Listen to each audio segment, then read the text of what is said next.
Allez, fin de journée, je suis avec Gilles, conseiller technique. Gilles, déjà, est-ce que le voyage s'est bien déroulé Merci pour cette deuxième journée de la 40e édition de l'Europe mutuelle et nous nous retrouvons donc demain. On a eu 2 jours quand même pour s'acclimater par rapport au décalage horaire, un peu le climat. Ouais, bien sûr. Parce que dans nos régions en ce moment c'est plutôt plus 35 degrés.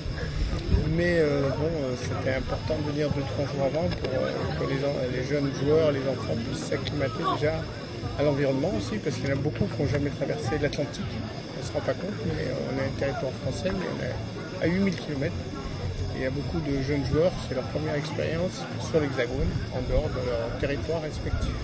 Effectivement, outre le volet sportif, il y a aussi l'aspect culturel. J'ai envie de dire pour ces jeunes, c'est une découverte. Oui, c'est ça. On sait très bien que le football, c'est une ouverture permanente, puisqu'on peut aller partout dans le monde. Il y aura toujours des tournois, il y a toujours des échanges avec et les clubs et les nations. Et nous, on est dans une zone on fait souvent des compétitions par rapport à la CONCACAF, parce qu'on a une zone CONCACAF. Et c'est vrai qu'il y a les territoires ultramarins qui essaient de venir en France régulièrement dans les différentes catégories suite aux interligues. Et là, c'est une action qui a été menée avec la Fédération française de football qui a essayé de regrouper les territoires. C'est pour ça qu'il y a une autre sélection, Mayotte et La Réunion.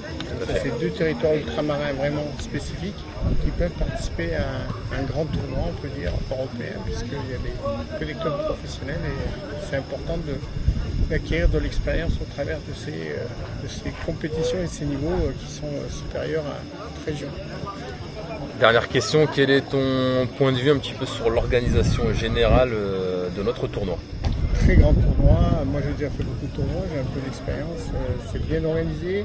Ce qui est très important, je pense que c'est la convivialité et la bienveillance des gens qui nous accueillent, parce que outre le côté sportif, mais c'est aussi l'accueil. Et je pense que c'est un club que je ne connaissais pas, qui représente bien et le football amateur, mais qui fait aussi la passerelle avec ce grand tournoi, avec les clubs professionnels.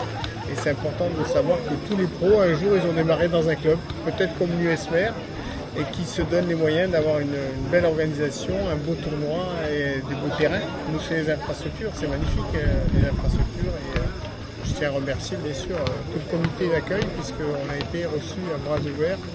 Et c'est vraiment important d'avoir cet échange avec les gens locaux qui mettent toute leur énergie, les bénévoles. On remercie tous les bénévoles aussi qui sont toujours disponibles pour nous à chaque sélection.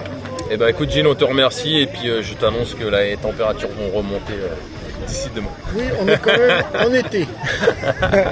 Merci de votre accueil.